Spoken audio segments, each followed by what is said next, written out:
Hi guys, so in this video today, what I'm going to talk about is the importance of no contact and some strategies that you can use to break away from the toxic relationship that you were in.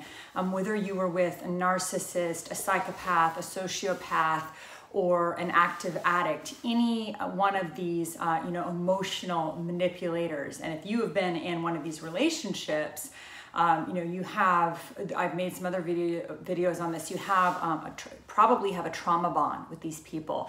And it's not a healthy bond, it's based on trauma. It's based on them using intermittent reinforcement and breadcrumbing, and you constantly, if you're the victim, you're constantly trying to seek their approval. It's a moving target because they can never be pleased. So you're with somebody who is never satisfied. They could be with this could be somebody who's with like Jennifer Lawrence, or like the most beautiful, intelligent, hardworking, kind, decent human. They can be with somebody like that, and it's not good enough for them because they're never satisfied.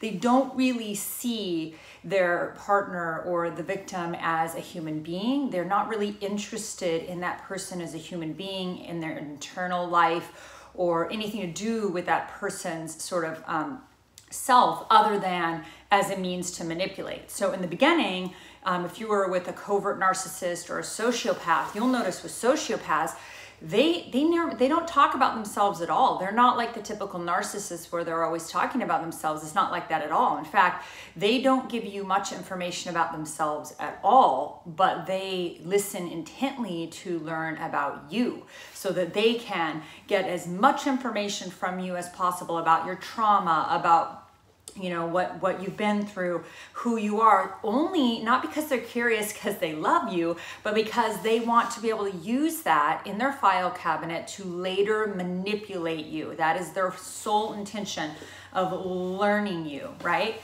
So if you were in one of these relationships, you probably have a trauma bond. You may be suffering from Stockholm Syndrome, which is the it was coined, that term was coined because of a kidnapper and his victim, and they developed a bond.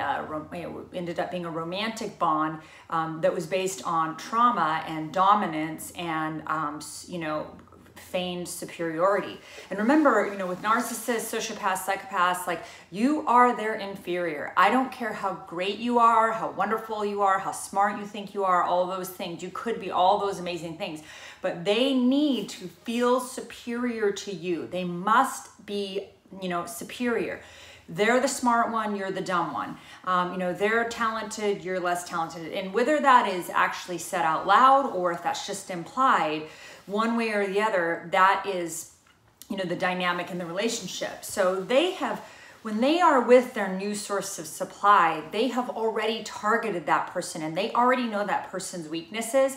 They already know in which way they are going to remain in the superior position, and that new source is in the inferior position. And it may take years for that new source of supply to actually pick on the fact that that's the reality, especially if they're with a covert or a sociopath, where they put you on a pedestal at first, and then they performatively do these things to make it look like they really care about you, right? But let's get back to the point of the importance of no contact. No contact is not about the narcissist or the sociopath. It has nothing to do with them, really. It's not about them. It's not about punishing them. It's not about starving them out. None of that. Really, what it's about your healing.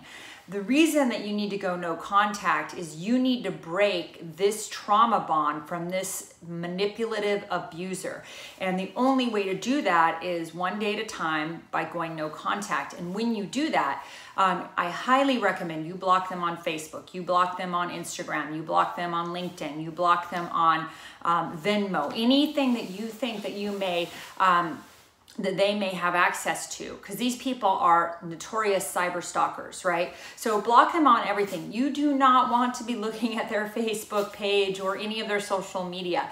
If that happens, you might get triggered. If you're still in the crisis phase or the healing phase, you might get triggered, and it can, send you into a very negative space. If you've gotten past that and you've done a lot of healing, then you probably won't get triggered. You might just laugh at their, their idiocy. But in the beginning, it's really important that you go no contact, because you need to break that trauma bond. You do not have sex with them. You do not call them. You do not accept emails from them. You block them on everything.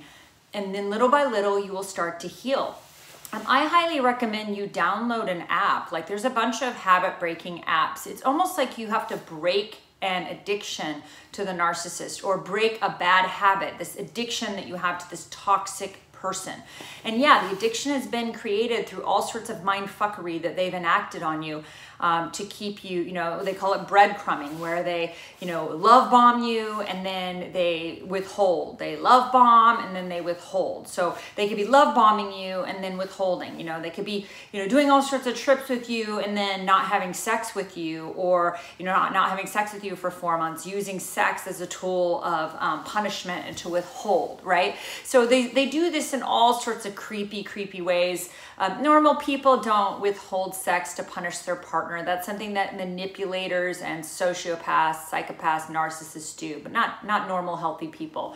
And if normal, healthy people, if they're having problems in the sex relationship, then they take some ownership, they do some work around it, they go to therapy, but not with the narcs. They used sex or physical affection or compliments, withholding of all of that, to punish you and to keep you off your game.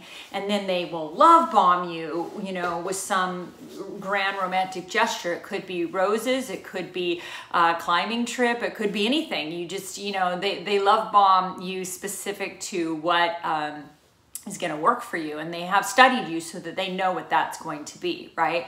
But you need to break this trauma bond, and you can do it by going no contact. It's a great start. You go no contact, download an app. There's an app called Habit Bull. I have used it to break addictions to nicotine, social media, whatever. You can use it to help break addiction, or to establish really good new habits like running or yoga or climbing or whatever appeals to you. So download the app and start counting your days. And, I would put something like this in the app. I would say something like, breaking free from toxicity. So day 1, I'm breaking free from toxicity. Day 2, I'm breaking free from toxicity. Day 3. So you're reinforcing that you're empowering yourself to get away and to break free and to be that little caterpillar that comes out of the, cocoon and becomes a butterfly. You are breaking free. And if you are getting out of these relationships, or if you've gotten away from one of these people, kudos to you. You are a warrior. You're a ninja warrior, and you are the lucky one. These people just keep doing the same shit in all their relationships. If you talk to their ex-partners, they did the same shit. It's like Groundhog Day, and they just repeat it on, the same crazy cycle. You'll probably hear from their next victim in 5 or 10 years from now if they were a covert. If they're overt, they tend to go through people a lot quicker than the coverts. Because they're not able to keep such a convincing mask.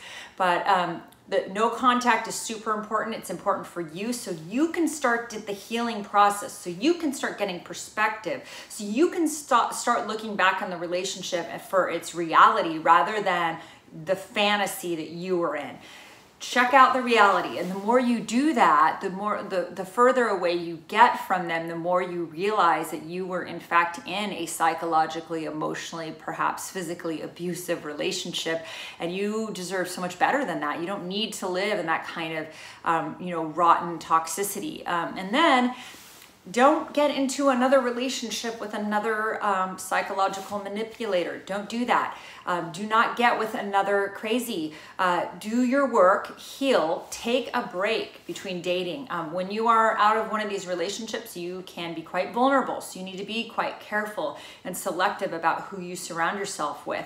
I'm really lucky that I have these fantastic friends in my life that are exceptional people, and they are wonderful to bounce ideas off or to introduce people to, so I can kind of get their perspective on whether this person is a decent human being or not. So, definitely No contact is key, and that's part of your process to start to heal and overcome these toxic relationships. I hope you are having a wonderful evening and you're thriving, you're taking care of yourself, you're doing radical self-care. And if you like this content and if you like this channel, feel free to subscribe, and that will keep me motivated to keep making these videos. Hope you have a great day. Bye.